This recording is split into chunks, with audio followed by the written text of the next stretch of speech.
नमस्कार मित्रों, श्री देव क्लासेस के YouTube चैनल पर मैं राधेश्याम गुर्जर यानी आर एस सर आपका हार्दिक स्वागत करता हूं। देखिए, हिंदी में अपन ने एक पहला टॉपिक देखा था, अपन ने वर्ण विचार वाला। कौन सा विचार वाला? वर्ण विचार वाला देखा था। और मैंने वर्ण विचार के बारे में थोड़ा सा आपको बता दिया था कि वर्ण विचार जो है इसके बारे में मैंने आपको बताया कि वर्ण क्या है, ठीक है ना, वर्ण कितने प्रकार के होते हैं और वर्ण जो है इनको कितना माना गया है, कितने वर्ण होते हैं, कितने प्रकार होते हैं, ठीक है। इनके बारे में कुछ डिटेल्स बताए थे मैंने कि वर्ण से बड़ी इकाई कौन सी है, उससे बड़ी इकाई कौन सी है, अक्षर किससे कहते हैं, वर्ण किसे कहते हैं, ये अपन ने पिछले वीडियो में देख लिए हैं। आप वहां जाकर के देखें और चैनल को सब्सक्राइब करें, ठीक है, लाइक करें और शेयर भी करें, जो ज्यादा से ज्यादा स्टूडेंट्स को लाभ हो सके, ठीक है। तो वर्ण में जो है अपन देखेंगे यहाँ पर नेक्स्ट स्वरों के बारे में। किसके बारे में? स्वरों के बारे में देखेंगे।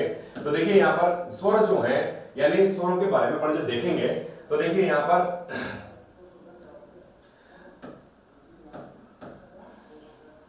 स्वर जो होते हैं ये होते हैं कितने? तो 11 होंगे। कितने होंगे? 11 स्वर। कितने माने गए? 11 माने जाते हैं। और जो 11 स्वर हैं इनके बारे में अपन ने देख लिया था कि कौन कौन सा स्वर यहाँ पर है। तो इनमें देखा था अपन ने यहाँ पर कि जो 11 स्वर हैं इनमें मैंने बताया था आपको कि कौन कौन से स्वर होते हैं 11। तो एक तो देखा अपन यहाँ पर अ, कौन सा देखा था? अ, आ, ई, उ, री, ए, ऐ, ओ, औ, ठीक है। ये 11 स्वर देख लिए थे, ठीक है। इनकी मात्राओं के बारे में मैंने बता दिया था कि स्वर कितने होते हैं, मात्रा के आधार पर कितने माने गए, भोलानाथ तिवारी के अनुसार कितने माने जाते हैं, ठीक है ना, ऋस्व स्वर कितने होते हैं, दीर्घ स्वर कितने होते हैं, अपभ्रंश के अनुसार कितने स्वर माने गए हैं, ये पिछले वीडियो में अपन ने देख लिया है, ठीक है ना। आज देखेंगे अपन ये जो अपने 11 स्वर हैं, इन 11 स्वरों का वर्गीकरण देखेंगे यहाँ पर। इनका वर्गीकरण। तो 11 जो स्वर हैं इनका स्वरों का वर्गीकरण अपन देखेंगे। तो स्वरों का वर्गीकरण, किसका वर्गीकरण? स्वरों का वर्गीकरण देखेंगे यहाँ पर। तो देखिए स्वरों का जो वर्गीकरण किया गया है, तो पहला जो स्वरों का वर्गीकरण आता है तो वो आएगा यहाँ पर पहला उत्पत्ति के आधार पर। किसके आधार पर आएगा? उत्पत्ति के आधार पर आएगा यहाँ पर। तो पहला जो होगा यहाँ पर वो होगा यहाँ पर किसके आधार पर? तो वो उत्पत्ति के आधार पर होगा। किसके आधार पर होगा? उत्पत्ति के आधार पर, ठीक है। तो उत्पत्ति के आधार पर पहला वर्गीकरण माना जाएगा यहाँ पर। ये पहला देखेंगे अपन यहाँ पर। देखिए ये पहला हो जाएगा उत्पत्ति के आधार पर। उत्पत्ति के आधार पर देखिए मित्रों, उत्पत्ति के आधार पर जो स्वरों का वर्गीकरण किया गया है वो किया गया है यहाँ पर दो भागों में। कितने भागों में किया गया? दो भागों में किया गया है। और दो भागों में उत्पत्ति के आधार पर किया जाता है। तो एक तो हो जाता है यहाँ पर मूल स्वर। कौन से स्वर आ जाता है? मूल स्वर। और एक आ जाता है यहाँ पर कौन से स्वर? तो ये संधि स्वर आ जाते हैं। कौन से स्वर आ जाते हैं? संधि स्वर आ जाते हैं यहाँ पर, ठीक है। मूल स्वर और संधि स्वर। संधि यानी मेल। संधि का शाब्दिक अर्थ क्या होता है? मेल होता है, ठीक है ना। मेल बहुत सारे प्रकार का, ठीक है। यहाँ पर जो है संयोग में भी होता है मेल। किसमें होता है?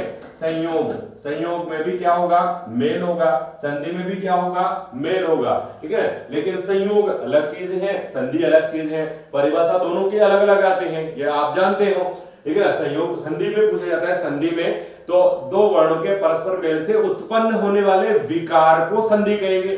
संधि कहां पर होगी? जहां पर विकार उत्पन्न होगा वहां पर संधि होगी। और विकार उत्पन्न नहीं हो रहा है, वैसे ही मिल रहे हैं, कोई परिवर्तन नहीं हो रहा है, परिवर्तन नहीं हो रहा है तो वहां पर संयोग होगा। जैसे कि अपन देखते हैं यहाँ पर एक शब्द है सरस्वती। कौन सा शब्द है?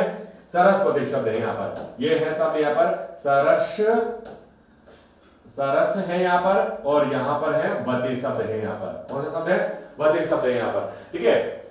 अब इसको मिलाते हैं अपन। तो मिलाने पर यहाँ पर जो शब्द बन जाता है तो ये बन जाता है। यहाँ पर क्या बनता है? देखो यहाँ पर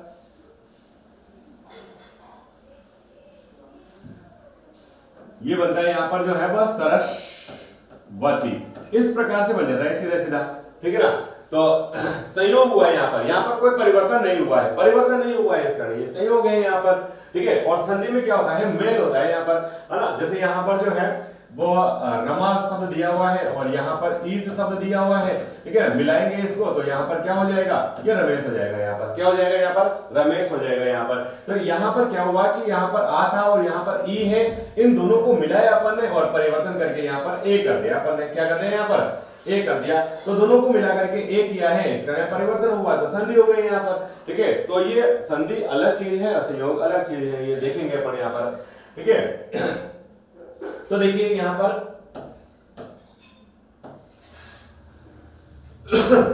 संधि जो है इसके अनुसार यहां पर जो है वो दो प्रकार के होते हैं। संधि के अनुसार उत्पत्ति जो की जाती है स्वरों की वो तो दो भागों में, और एक हुआ यहाँ पर मूल स्वर। मूल जो स्वर होंगे अपने उनकी संख्या होगी कितने, तो मूल स्वर होंगे कितने, 4 होंगे, ठीक है। संधि स्वर पूछे जाएंगे तो संधि स्वर भी कितने माने जाएंगे, तो ये संधि स्वर होंगे यहाँ पर 7। कितने होंगे ये 7 होंगे दोस्तों, कितने होंगे, 7 होंगे यहाँ पर, ठीक है ना। मूल स्वरों की संख्या कितनी मानी जाएगी, 4। संधि स्वरों की संख्या कितनी मानी जाएगी, 7 मानी जाएगी। कितनी मानी जाएगी, 7 मानी जाएगी यहाँ पर, ठीक है।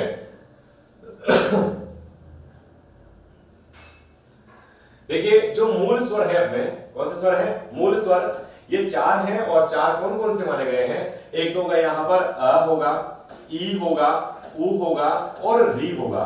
ये 4 जो स्वर है ये तो है मूल स्वर, ठीक है। संधि स्वर जो माने जाएंगे इनको 2 भागों में बांटा गया है।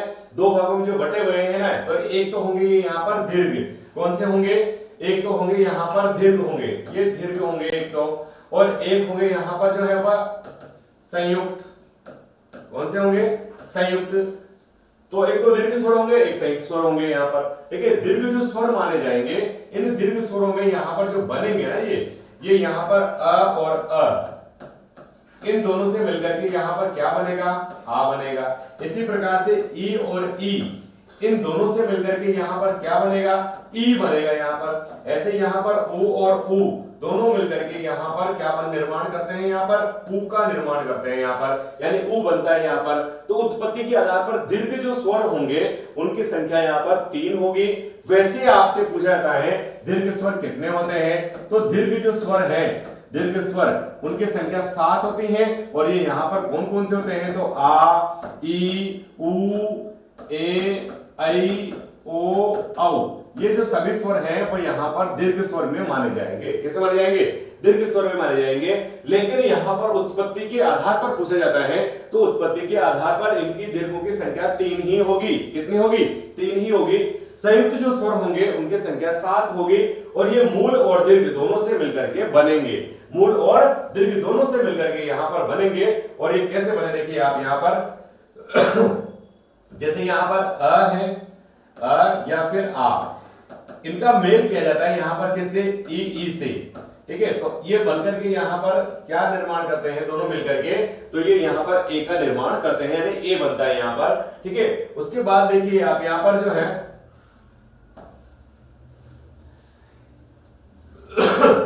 जैसे यहाँ पर अ है और यहाँ पर आ है, इसके बाद में अगर ए ले लेते हैं अपन, तो यहाँ पर आई बनता है, क्या बनता है यहाँ पर, आई बनता है यहाँ पर, ठीक है। ऐसे यहाँ पर अ या आ के बाद में अगर यहाँ पर उ या उ आ जाता है तो यहाँ पर क्या बनता है, ओ बनता है। और यहाँ पर अ या आ के बाद में अगर यहाँ पर ओ आ जाता है तो ये औ बनता है, क्या बनता है, औ बनता है यहाँ पर। तो ये जो है चारों ये संयुक्त स्वर हैं। कौन से स्वर हैं ये चारों यहाँ पर संयुक्त स्वर में माने जाएंगे। किसे माने जाएंगे, संयुक्त स्वर में माने जाएंगे। तो संयुक्त जो स्वर होंगे वो कौन कौन से होंगे, तो संयुक्त स्वर में यहाँ पर कौन कौन से माने जाएंगे, तो ये यहाँ पर जो है संयुक्त स्वर में वो एक तो ए है, ऐ है, ओ है, औ है, ये जो है यहाँ पर वो तो है कौन से स्वर, संयुक्त स्वर, ठीक है।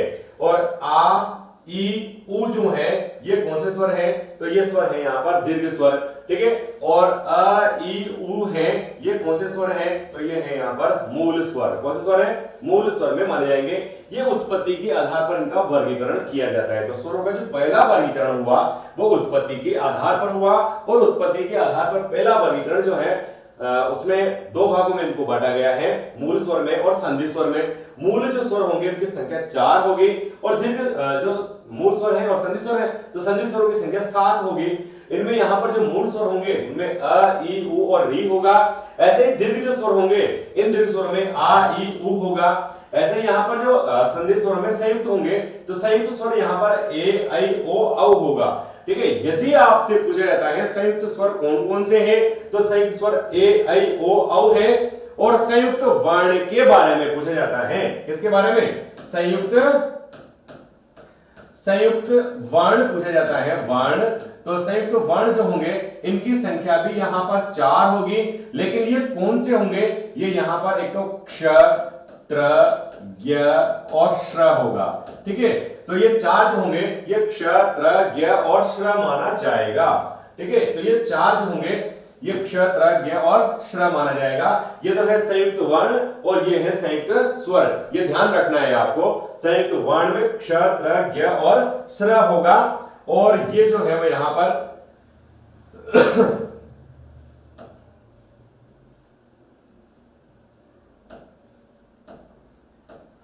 ये संयुक्त स्वर है यहां पर। तो ये तो अपना पहला वर्गीकरण हुआ। ठीक, उसके बाद देखिए दूसरा वर्गीकरण आता है यहां पर, और ये दूसरा जो वर्गीकरण होगा वो होगा यहां पर मात्रा काल के आधार पर। मात्रा काल के आधार पर यानी स्वरों का जो वर्गीकरण दूसरा जो किया गया है ना, दूसरा जो भाग है इसका, वो मात्रा काल के आधार पर है। यानी जब अपन स्वरों का उच्चारण करते हैं तो उच्चारण करते समय अपने कितना समय इसमें लग रहा है, समय यानी काल। तो यहां पर मात्रा काल है, यहां पर कोरोना काल नहीं, मात्रा काल। ठीक है, ध्यान रखना है आपको। तो कितना समय लग रहा है इनमें, वो यहां पर जो बांटा गया है उसके आधार पर, तो वो 2 भागों में यहां पर बांट दिया गया है। इसको 2 भागों में जो 3 भागों में बांट दिया गया है इनको, और 3 भागों में जो बांटा गया है ना इनको, तो वो देखिए आप कौन कौन सा यहाँ पर मात्रा के आधार पर है। तो एक होता है यहाँ पर एक मात्रिक, कौन सा होगा? एक मात्रिक माना जाएगा। ये देख लीजिए आप, यहाँ पर एक मात्रिक होगा।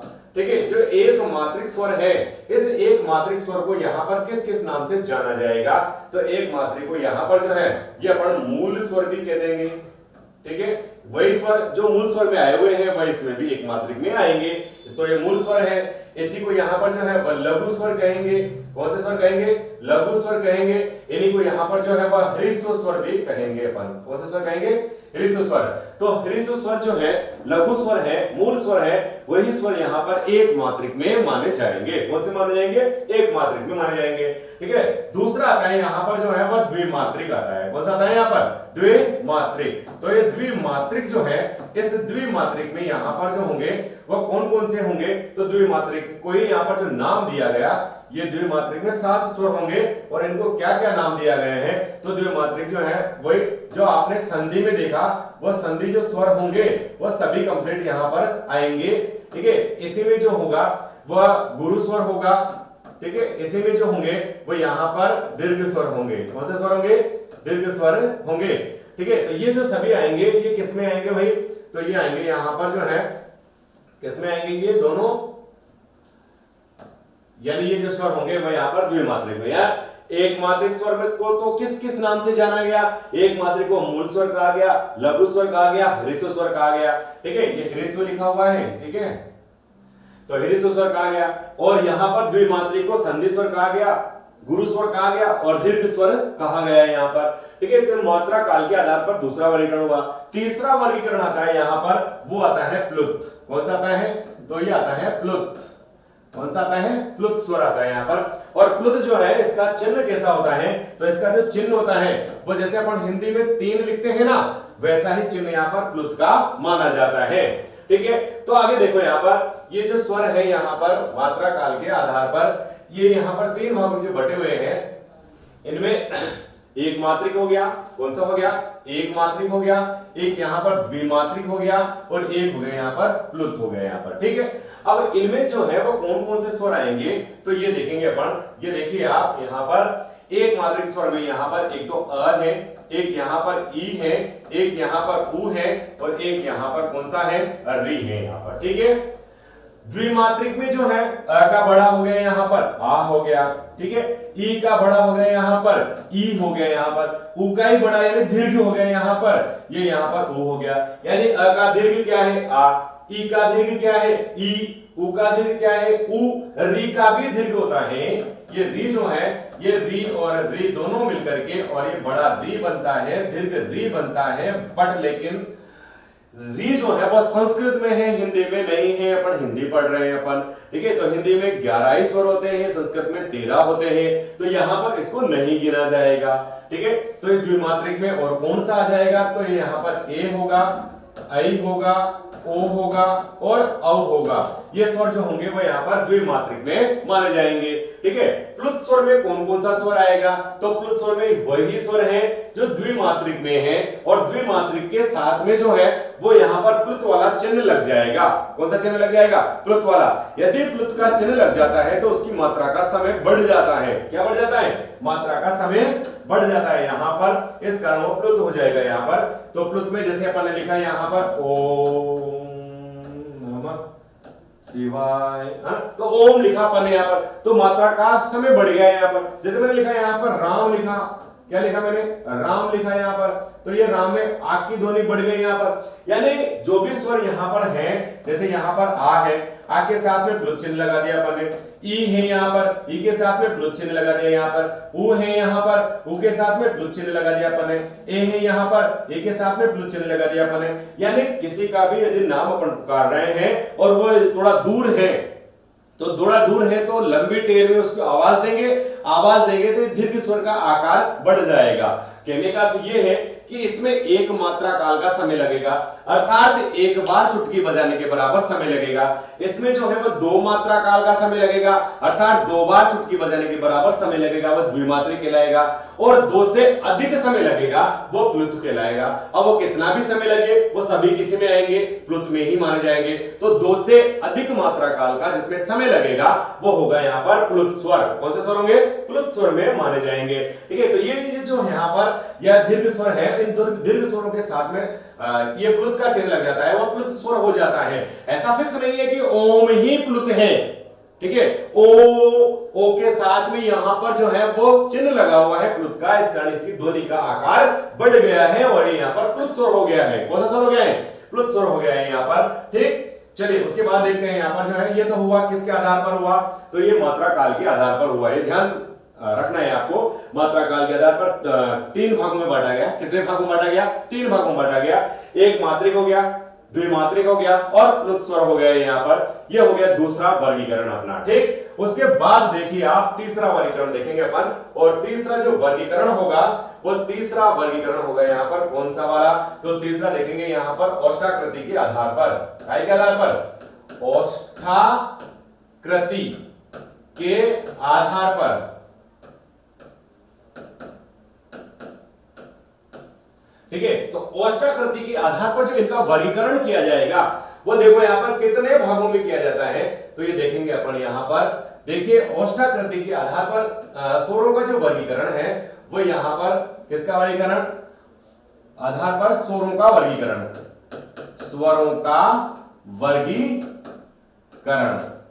तो औष्ठाकृति के आधार पर स्वरों का जो वर्गीकरण किया गया है 2 भागों में, और 2 भागों में देखेंगे अपन। एक तो होगा यहाँ पर वृत्तमुखी, कौन सा मुखी होगा, तो ये वृत्तमुखी होगा दोस्तों। कौन सा होगा, वृत्तमुखी होगा, ठीक है। इसको व्रतमुखी नहीं कहेंगे, वृत्तमुखी कहेंगे, क्योंकि यहाँ पर व में किसकी मात्रा लगी हुई है, री की मात्रा लगी हुई है। जैसे अपन ने पहले देखा था ना, ये ह है यहाँ पर और ह में यहाँ पर किसकी मात्रा लगी हुई है, री की मात्रा लगी हुई है। जैसे यहाँ पर क है और क में यदि री की मात्रा लग जाती है तो यहाँ पर क्या बन जाता है, क्री बन जाता है। तो यहाँ पर ये कृष्ण नहीं लिखा हुआ है, ये क्या लिखा हुआ है यहाँ पर, कृष्ण लिखा हुआ है, कृष्ण, ठीक है। तो ये यहाँ पर री की मात्रा, तो ये वृत्तमुखी, कौन सा मुखी है, वृत्तमुखी है यहाँ पर। कौन सा मुखी हो गया ये, तो ये वृत्तमुखी हो जाता है यहाँ पर। तो एक आ जाते हैं यहाँ पर अवृत्तमुखी, कौन सा मुखी है, तो ये अवृत्तमुखी, वृत्तमुखी आ जाता है दूसरा, ठीक।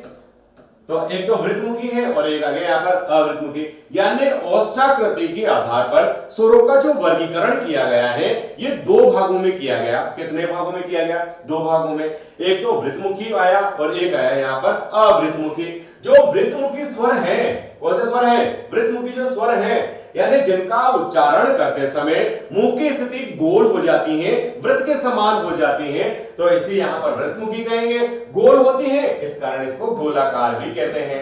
गोलाकार स्वर भी कहते हैं। कौन से स्वर कहते हैं अपन? गोलाकार स्वर भी कहते हैं। और जिनका उच्चारण करते समय मुंह की स्थिति गोल नहीं होती है वो कौन से होंगे? अवृतमुखी स्वर माने जाएंगे। ठीक है, जैसे अपन स्वर है अपने, तो एक बार आप बोल करके देखना, इमेजिंग भी करना, ध्यान रखना कि कौन सा स्वर बोलते समय अपने मुंह की आकृति जो है वो गोल हो रही है, ये आप देखना। देखिए यहां पर जैसे मैंने लिखा है यहां पर आ, बोलिए आप साथ साथ, ई ऊ। जब आप इनका उच्चारण कर रहे हो वापस दोबारा बोलिए, आ ई ऊ। मुंह की स्थिति कैसी हो रही है? गोल हो रही है। फिर आ जाता है जैसे यहां पर री आ जाता है ना, ए ऐ ओ औ। ये ओ औ का उच्चारण भी जब कर रहे हो तो यहां पर मुंह की स्थिति कैसी हो रही है? गोल हो रही है। यानी जिन स्वरों का उच्चारण करते समय मुंह की स्थिति गोल हो जाती है वो तो आएंगे वृद्धमुखी में, और जिनका उच्चारण करते समय मुंह की स्थिति गोल नहीं होती है वो आएंगे किसमें? अवृतमुखी स्वर में माने जाएंगे। ठीक है, तो ये यहाँ पर वृद्धमुखी जो स्वर होंगे वह कौन कौन से होंगे? तो वृद्धमुखी में यहाँ पर आ जाएगा एक तो ओ, कौन सा आएगा? देखिए यहाँ पर एक तो आ जाएगा यहाँ पर जो है ऊ आ जाएगा, एक यहाँ पर जो है ऊ आ जाएगा, एक यहाँ पर ओ आ जाएगा, एक यहाँ पर औ आ जाएगा। ठीक है, ये चारों जो स्वर हैं ये तो है वृद्धमुखी स्वर। कौन से स्वर हैं? वृद्धमुखी स्वर में माने जाएंगे। और बचे हुए जो स्वर होंगे वो यहाँ पर किस में आएंगे? अवृद्धमुखी में माने जाएंगे। तो अवृद्धमुखी में आप जानते ही हैं बचा क्या है यहाँ पर? यहाँ पर है आ, फिर यहाँ पर ई, फिर यहाँ पर री। ठीक है, ए ऐ। ये जो स्वर होंगे ये यहाँ पर कौन से स्वर होंगे भाई? तो ये होंगे यहाँ पर अवृतमुखी स्वर में माने जाएंगे। किसे माने जाएंगे? अवृतमुखी स्वर में माने जाएंगे। तो ये दो भागों में बांट देंगे इनको। कितने भागों में बांट देंगे इनको? दो भागों में यहाँ पर बांट दिया जाएगा। कितने भागों में बांट दिया जाएगा? दो भागों में बांट दिया जाएगा यहाँ पर। तो एक तो वृतमुखी में बांट देंगे, एक अवृतमुखी में बांट देंगे। वृतमुखी में 4 स्वर होंगे और अवृतमुखी में कितने स्वर होंगे? तो वो हो जाएंगे यहाँ पर, इसमें 4 स्वर होंगे और इसमें हो जाएंगे 7 स्वर हो जाएंगे। कितने स्वर हो जाएंगे? 7 स्वर हो जाएंगे यहाँ पर। ठीक है, तो इस प्रकार से ये बढ़ जाएंगे दो भागों में। उसके बाद देखिए आप यहाँ पर नेक्स्ट जो आएंगे वो तीसरा वर्गीकरण अपन देखेंगे, और तीसरा वर्गीकरण देखेंगे यहाँ पर, सॉरी तीसरा नहीं चौथा, तीसरा देख लिया अपन ने, फिर चौथा वर्गीकरण आएगा। पहला वर्गीकरण बताया मैंने आपको उत्पत्ति के आधार पर, दूसरा अपन ने देखा है यहाँ पर मात्रा काल के आधार पर, तीसरा देखा अपन ने औष्ठाकृति के आधार पर, होठों की स्थिति के आधार पर। चौथा वर्गीकरण जो है वो यहाँ पर देखेंगे जिह्वा के आधार पर। काय के आधार पर? जिह्वा के आधार पर, यानी जिह्वा के आधार पर, यानी जीभ के आधार पर, जीभ के आधार पर। काय के आधार पर? जीभ के आधार पर। जीभ यानी थार कमांडर नहीं, जिह्वा। ठीक है, तो जिह्वा के आधार पर जो है इनका जो वर्गीकरण किया जाता है वो यहाँ पर कितने भागों में? तो जिह्वा के आधार पर स्वरों का वर्गीकरण, स्वरों का वर्गीकरण।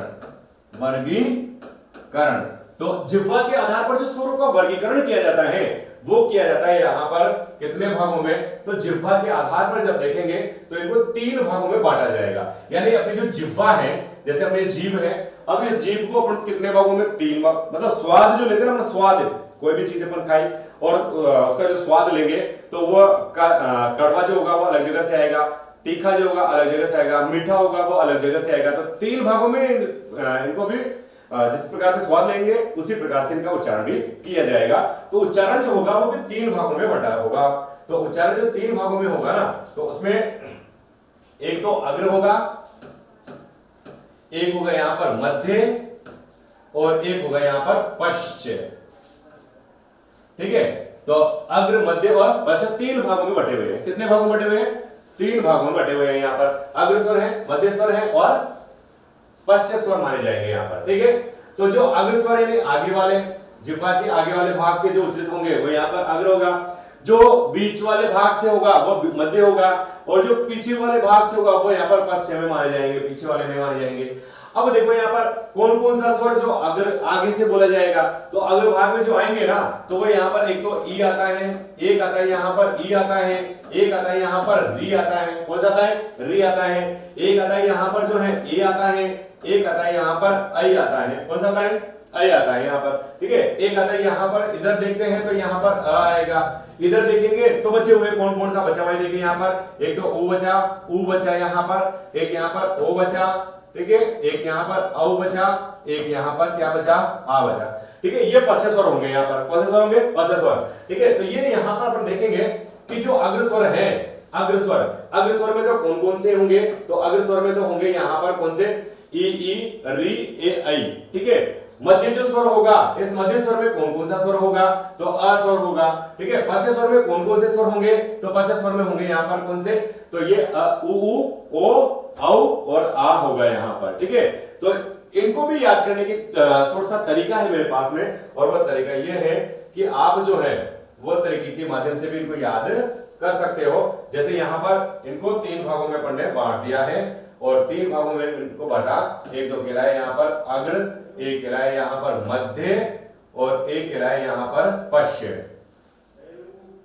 क्या कहलाए यहाँ पर, पश्च। तो एक तो मध्य हो गया और एक हो गया यहाँ पर पश्च, ठीक है। अग्र है, मध्य है और पश्च है। तो अग्र जो स्वर होंगे ना, अग्र स्वर, इस अग्र स्वर में जो कौन कौन से स्वर यहाँ पर होंगे, तो देखो यहाँ पर अग्र स्वर में जो है मध्य स्वर में है और पश्च स्वर में है। तो पहले तो आप स्वर याद रखें अपन, आ ई उ री ए आई ओ औ। देखो ध्यान दो इधर, ये जो स्वर है ना अपने, इन 11 स्वर जो यहाँ पर दिखाई दे रहे हैं, इनमें एक स्वर को छोड़ करके सब जोड़े से बने हुए हैं। काय से बने हुए हैं, जोड़े से बने हुए हैं। अब ये जो जोड़े से बने हुए हैं ना, इनमें किसको छोड़ करके, एक कौन सा वाला, री को छोड़ करके सब कैसे बने हुए हैं, जोड़े से बने हुए हैं यहाँ पर, ठीक है। तो एक तो पहला जोड़ा हो गया कौन सा वाला, आ का, फिर एक यहाँ पर ई का, ऊ का, ए आई का, ओ औ का, ये जोड़े बने हुए हैं यहाँ पर, ठीक है। किसको छोड़ करके, री को छोड़ करके। अब देखो यहाँ पर जोड़े, और एक यहाँ पर ऋषि यानी ऋषि पंडित, ठीक है। तो ये जो है ना, ये यहाँ पर इनका जब अपन 3 भागों में इनको बांटेंगे, तो 3 भागों में जब बांट रहे हैं इनको, तो पहले जैसे अपन यहाँ पर जोड़े कहा है, इनमें बीच में पंडित जी कहा है यहाँ पर, तो फिर सम्मेलन करवा रहे हैं अपन, ज्यादा है ना संख्या में, तो सम्मेलन करवा रहे हैं। तो पहला जोड़ा लिया, और पहले जोड़े में से पहला वर या वधु जो है उनमें से उसको उठाया, और मंडप के पास में बैठाएंगे तो बीच में बैठाएंगे, बीच में, कहां पर, बीच में। तो ये बीच में ले लिया अपन ने, कहां पर ले लिया अपन ने, बीच में ले लिया यहाँ पर, ठीक, कहां ले लिया, बीच में। फिर अ के बाद में क्या आता है, आ के बाद, के बाद क्या, के कहां आएगा, बाद में आएगा। अब बाद में आएगा तो ये बाद में ले लो भाई, बाद में ही आ गया, बाद में, ठीक है। उसके बाद देखो यहाँ पर, यानी आ हो गया, काम खत्म इसका, ठीक है। फिर आगे क्या बचा, आगे क्या आया,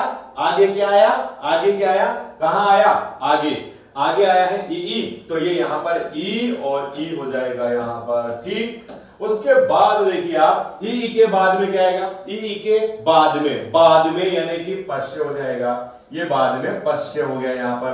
फिर देखो री है, अकेला है तो आगे बैठाएंगे इसको, डर लगेगा नहीं तो, ठीक है। फिर देखो 2 ही जोड़े बचे अपने पास में, कौन कौन सा, ए आई का, ओ औ का, 2 ही बचे, तो 2 में क्या सोचना, एक को आगे एक को पीछे, एक को आगे एक को पीछे बैठा देंगे, एक को आगे और एक को पीछे, तो एक तो आगे बैठा दिया, ठीक है, और एक को बैठा दिया कहां पर, पीछे बैठा दिया अपन ने, कहां बैठा दिया, पीछे बैठा दिया अपन ने, ठीक है। तो ये यहाँ पर जो हो गए, ये यहाँ पर किसके आधार पर वर्गीकरण हो गया भाई, किसके आधार पर हुआ ये वर्गीकरण, तो ये हो गया यहाँ पर जिह्वा के आधार पर, काय के आधार पर, जिह्वा के आधार पर इनका वर्गीकरण हो गया है यहाँ पर, ठीक है। तो ये जिह्वा के आधार पर इनका वर्गीकरण हुआ। तो ये अग्र स्वर है, मध्य स्वर है और पश्च स्वर है। कौन कौन से स्वर है ये, अग्र स्वर, मध्य स्वर और पश्च स्वर में माने जाएंगे। ये समझ में आया आपको, ठीक है। उसके बाद देखिए आप नेक्स्ट जो 5वां वर्गीकरण है, वो 5वां वर्गीकरण अपन देखेंगे, और 5वां जो वर्गीकरण होगा वो होगा यहाँ पर जिह्वा प्रयत्न के आधार पर, काय के आधार पर, जिह्वा प्रयत्न के आधार पर,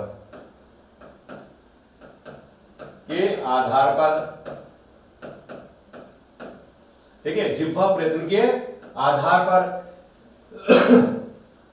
इसी को यहां पर जो है अपन मुख विवर भी कह सकते हैं। क्या कह सकते हैं? मुख विवर के आधार पर, यानी मुख विवर, या फिर कह सकते हैं इसको मुख खुलने के आधार पर, मुख खुलने के आधार पर, ठीक है। तो मुख खुलने के आधार पर भी कह सकते हैं, मुख विवर के आधार पर भी कह सकते हैं, जिह्वा प्रयत्न के आधार पर भी कह सकते हैं। तो ये कितने भागों में बटे हुए हैं? तो देखो यहाँ पर जिह्वा प्रयत्न के आधार पर जो है वो यहाँ पर 4 भागों में बांटेंगे इसको। कितने भागों में बांटेंगे इसको? तो इसको 4 भागों में बांटेंगे। यहाँ पर कितने भागों में बांटेंगे? 4 भागों में बांटेंगे। यहाँ पर 4 भागों में जो बटे होंगे, 4 भागों में जो बटे होंगे, इसको 4 भागों में जो बांटेंगे ना इसको, तो देखो यहाँ पर सॉरी,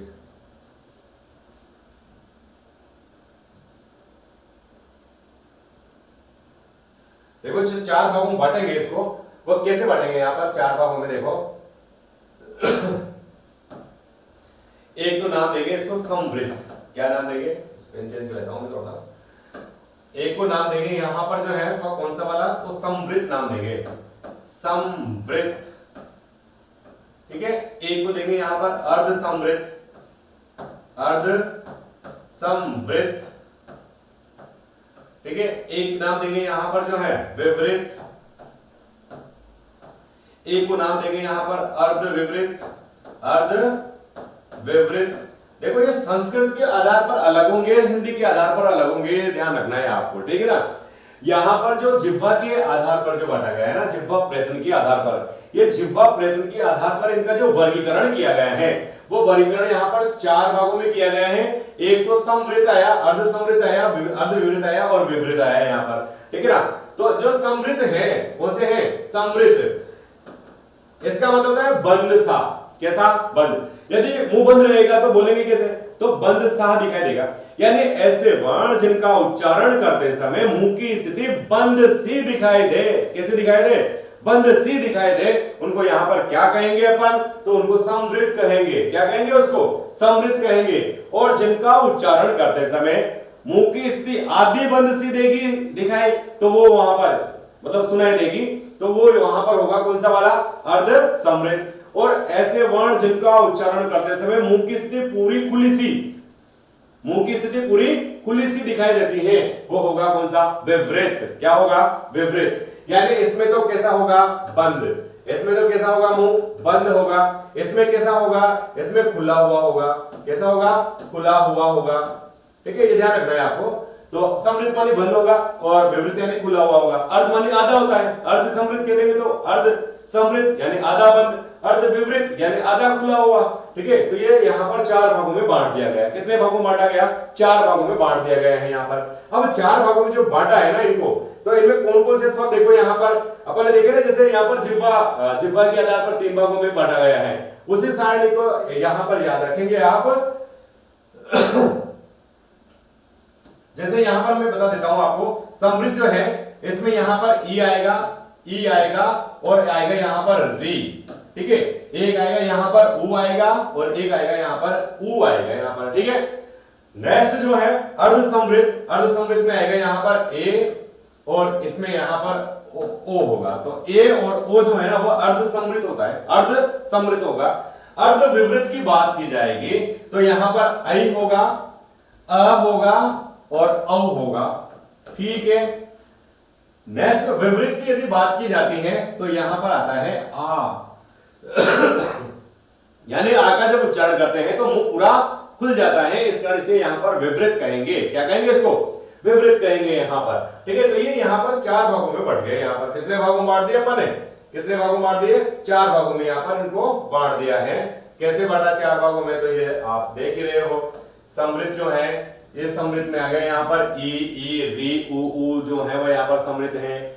ऐसे ही अर्ध समवृत्त में यहाँ पर आ गया यानी अर्ध समवृत्त में कौन सा? ए, ओ आ गया यहाँ पर। अर्ध विवृत्त में कौन सा आ गया? तो अर्ध विवृत्त में आ गया यहाँ पर आई, औ आ गया यहाँ पर।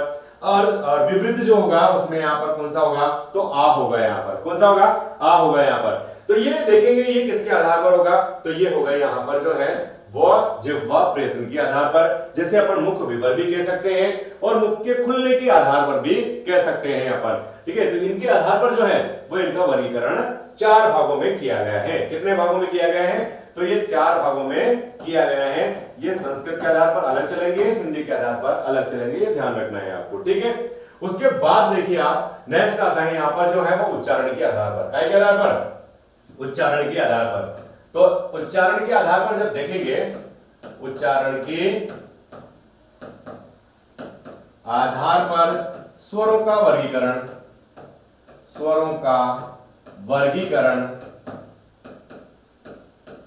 काय का वर्गीकरण, स्वरों का वर्गीकरण किसके आधार पर, उच्चारण के आधार पर। तो उच्चारण के आधार पर जो स्वरों का वर्गीकरण होता है ये होता है कितने भागों में, तो ये यहां पर देखेंगे कि इनके उच्चारण के आधार पर जो है वो इनको यहां पर किस प्रकार से दिखाया जाएगा। तो जब उच्चारण किया जाएगा ना, यानी जो ध्वनि अपने निकलेगी बाहर, जब अपन स्वर बोलेंगे आई ऊ ए आई ओ आओ, ये जब स्वर बोलेंगे तो यहाँ पर जब फेफड़ों से जो ध्वनि बाहर निकलती है तो अपने मुख के जो अंदर वाले जो अवयव है ना, अवयव अंग भाग, उनको स्पर्श करते हुए जो ध्वनि बाहर निकल रही है उनको टकरा करके उनको छूती हुई बाहर निकलती है ना। तो यहाँ पर किस चीज को क्या क्या छूती हुई बाहर निकल रही है, देखो यहाँ पर। तो अपने जो स्वर है, जैसे मैं बताता हूं आपको पहले कि किस प्रकार से ये छूती हुई बाहर निकलेगी। यहाँ पर देखो, यहाँ पर ये जो आकृति आपको दिखाई दे रही है इसमें यहाँ पर है कंठ है यहाँ पर। तो जो ध्वनि बाहर निकल रही है ना, अपनी ध्वनि बाहर निकल रही है, ये ध्वनि जो बाहर निकल रही है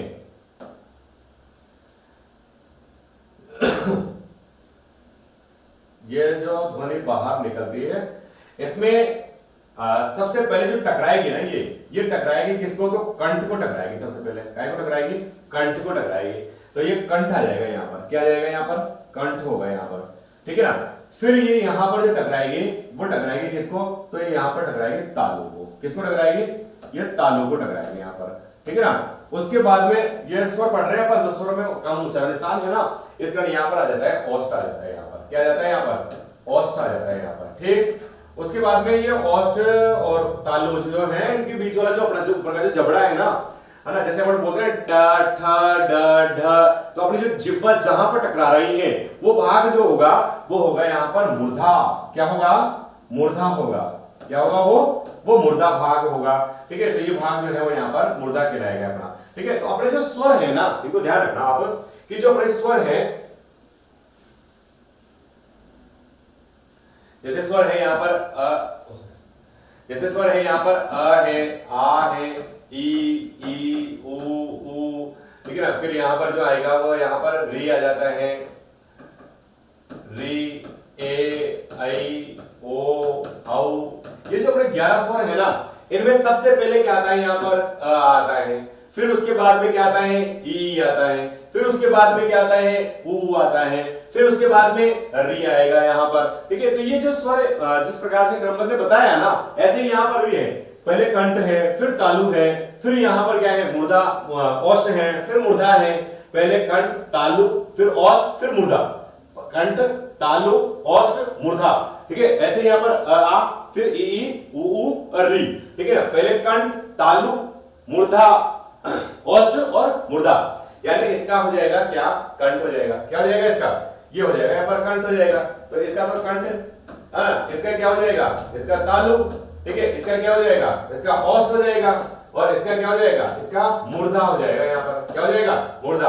तो ये जो अपन ने देखा यहाँ पर, तो इसमें भी यही हो रहा है कि पहले कंठ जो है ना, कंठ, तो कंठ से तो कौन कौन से होंगे, तो ये कंठ से जो होंगे उनमें देखो यहाँ पर कौन कौन सा वर्ण इसमें माना जाएगा। कंठ में जो माना जाएगा वो यहाँ पर एक तो आएगा अ, एक आएगा यहाँ पर आ, ठीक है। तालु में कौन कौन सा आएगा, तो इसमें आएगा ई, ठीक है। ओष्ठ में कौन सा आएगा, तो इसमें आएगा यहाँ पर एक तो ऊ और एक आएगा यहाँ पर ऊ आएगा, ठीक है। मूर्धा में कौन सा आएगा, तो इसमें आएगा री, कौन सा आएगा, री आएगा यहाँ पर, ठीक है। ये जो होंगे यहाँ पर ये उच्चारण होगा इसका। ठीक है, अब बचा क्या अपने पास में, तो अपने पास बच रहा है क्या, एक तो ए आई बच रहा है अपने पास में, एक बच रहा है क्या ओ औ, क्या बच रहा है ओ औ बच रहा है यहाँ पर। ठीक है, तो ए आई जो है ये तो होंगे यहाँ पर कंठ तालु। क्या होंगे ये कंठ तालु होगा। कंठ तालु कैसे होगा, क्योंकि अपन ने उत्पत्ति के आधार पर देखा था, उत्पत्ति में मैंने बताया था आपको कि उत्पत्ति के आधार पर जो इनका वर्गीकरण किया गया है उसमें जो संयुक्त देखा था अपन ने, कौन सा देखा था, संयुक्त देखा था। और इस संयुक्त में जो है तो एक तो यहाँ पर अ या आ के बाद में अगर यहाँ पर ई या ई आ जाता है तो यहाँ पर क्या करते हैं, ए करते हैं। तो अ आ का उच्चारण स्थान क्या होता है, कंठ होता है। ई का उच्चारण स्थान क्या होता है, तालु होता है। तो ये ए का उच्चारण स्थान क्या होगा, कंठ तालु होगा। तो ये कंठ तालु से माना गया है। ऐसे ही यहाँ पर जो है अ या आ के बाद में अगर यहाँ पर उ या उ आता है तो क्या बनता है, यहाँ पर ये ओ बनता है। तो इनका भी उच्चारण स्थान में अ आ का उच्चारण स्थान कंठ होगा, ऐसे ही उ का उच्चारण स्थान जो है वह ओष्ठ होगा। तो ये ओ का उच्चारण स्थान जो होगा वो यहाँ पर क्या माना जाएगा, ये कंठोष्ठ माना जाएगा। क्या माना जाएगा, कंठोष्ठ। ठीक है, तो कंठोष्ठ होगा। ठीक है, ध्यान रखना है। तो कंठोष्ठ जो है वो यहां पर माना जाएगा किसमें, ओ औ का उच्चारण स्थान में। तो ठीक है, तो ये जो है ये ध्यान रखना है, कंठोष्ठ जो शब्द है ये एक अपवाद शब्द है। ठीक है, वो अपन जब संध्या पढ़ेंगे तो संधियों में पढ़ेंगे इसके बारे में। यदि अ या आ के बाद में ओष्ठ, ओदन और ओतु शब्द आता है तो वहां पर वृद्धि न होकर के गुण आदेश ही रह जाता है। वृद्धि न होकर के वहां पर कौन सा आदेश रह जाता है, गुण आदेश रह जाता है। वहां पर गुण आदेश रह जाता है तो ये यहाँ पर कंठोष्ठ ही रहेगा। ठीक है, डबल मात्रा नहीं लगानी है आपको, डबल मात्रा नहीं लगानी। ठीक है, तो ये हुआ यहाँ पर अपना ये उत्पत्ति के आधार पर, यानी स्वरों की उत्पत्ति हुई है। किसकी उत्पत्ति हुई है, तो ये स्वरों की उत्पत्ति हुई है यहाँ पर। किसकी उत्पत्ति, तो स्वरों की उत्पत्ति हुई है यहाँ पर। ठीक है, तो ये स्वरों की उत्पत्ति के आधार पर यहाँ पर अपने देख लिया। सॉरी, तो स्वरों की उत्पत्ति में क्या हो रहा है, स्वरों की जो उत्पत्ति है इसमें अपन ने देखा कितने भागों में, तो बहुत सारे प्रकार यहाँ पर अपन ने देख लिए हैं। ठीक है, बहुत सारे प्रकार में 5-6 प्रकार आपने देखे। और उसमें पहला जो प्रकार देखा था वो तो पहला जो प्रकार देखा था ना, स्वरों के उत्पत्ति के आधार पर देखा था। किसके आधार पर देखा था, उत्पत्ति के आधार पर, उत्पत्ति के आधार पर। ठीक है, फिर देखा यहाँ पर जो है वो मात्रा काल के आधार पर, मात्रा काल के आधार पर। किसके आधार पर, मात्रा काल। ठीक है, मात्रा काल के आधार पर। फिर देखा अपने तीसरा जो आएगा वो किसके आधार पर, तो औष्ठाकृति के आधार पर, औष्ठाकृति के आधार पर, है ना। फिर उसके बाद देखा था अपने यहाँ पर जो है औष्ठाकृति आ गई। नेक्स्ट आता है यहाँ पर जो है वो जिह्वा के आधार पर देखा। किसके आधार पर, जिह्वा के आधार पर। फिर देखा अपन यहाँ पर जिह्वा प्रयत्न के आधार पर, तो प्रयत्न के आधार पर देखा अपन ने। फिर देखा यहाँ पर उच्चारण के आधार पर। ठीक है, तो ये यहाँ पर इनका वर्गीकरण अपन ने देखा है यहाँ पर। तो इनमें कौन कौन से यहाँ पर कितने कितने भागों में ये बटे हुए हैं ये यहाँ पर अपन ने देख लिया है। ठीक है, तो ये हो गया यहाँ पर जो है स्वरों का वर्गीकरण हुआ अपना। किसका वर्गीकरण हुआ, स्वरों का वर्गीकरण। नेक्स्ट व्यंजन के बारे में अपन कल देखेंगे। तब तक के लिए आपको धन्यवाद, नमस्कार, राम राम साहब, जय भोलेनाथ।